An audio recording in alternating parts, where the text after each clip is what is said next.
मी इज्जत दे, नेमत दे, सामाजिक कार्यकर्ता म्हणून आज या रुग्णा शाळेमध्ये आलेला आहो आणि प्रत्येक वेळ मी येतो. आज इथं आमची शिक्षणाची देवी सावित्रीबाई मनापासून यांनी जी शिक्षणाची झूज दिली, मी यांचे आभार व्यक्त करतो. आज घर शिक्षण झाली, एज्युकेशन मध्ये आपण टाकतो पोरांना, तेव्हा ह्या शाळेत अभ्यास नाही, आम्ही याच्यातून शिकलेले आहे. तुम्ही सगळे जे पालक आहेत आणि आमची जी टीचर आहे, मी यांचा आभार व्यक्त करतो. आमची बहिणी आहे का मुली आहे, मॅडम यांनी माझ्या पोराला शिकवलेलं आहे. खातो सर, रोजगार सर, माटे सर, ते सगळे होते त्या काळामध्ये. आज माझ्या पोरा लाखो रुपयाचा हिसाब करतात. स्वतःची माझी गाडी आहे, ते चालवतात. तुम्ही एवढी टीम आहे, मी मनापासून यांचं स्वागत करतो आणि माझ्या बहिणीने मी तुमची फुल भेटतो.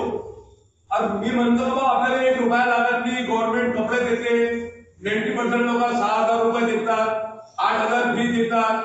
आणि एज्युकेशन साठी आपण प्रायव्हेट मध्ये पोरांना टाकतोय, माझ्या हिशोबाने चुकीचं आहे.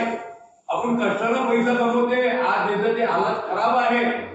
गव्हर्नमेंट आपल्याला महाराष्ट्र गव्हर्नमेंट खाते देऊन राहिली, पोरांना कपडे देऊन राहिली, किट देऊन राहिली.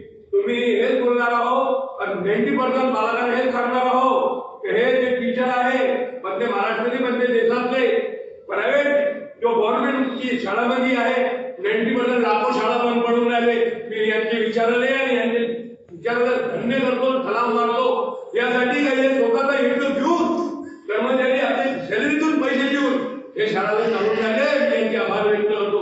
लोक मागतो फुकट पान घ्यायला येतात, मी नाही, मी मनापासून देतो. माझा हे शाळेमध्ये शिकलेला असं बोलणं आहे. मी कुणी चुकीचा बोलला असेल मित्र हो, फक्त एवढंच विनंती आहे पालकांना का बाबा तुम्ही आज करून गव्हर्नमेंट शाळामध्ये टाका. लाखो शाळा बनवून राहिल्या, फार सहकार्य करून राहिली गव्हर्नमेंट आपल्याला.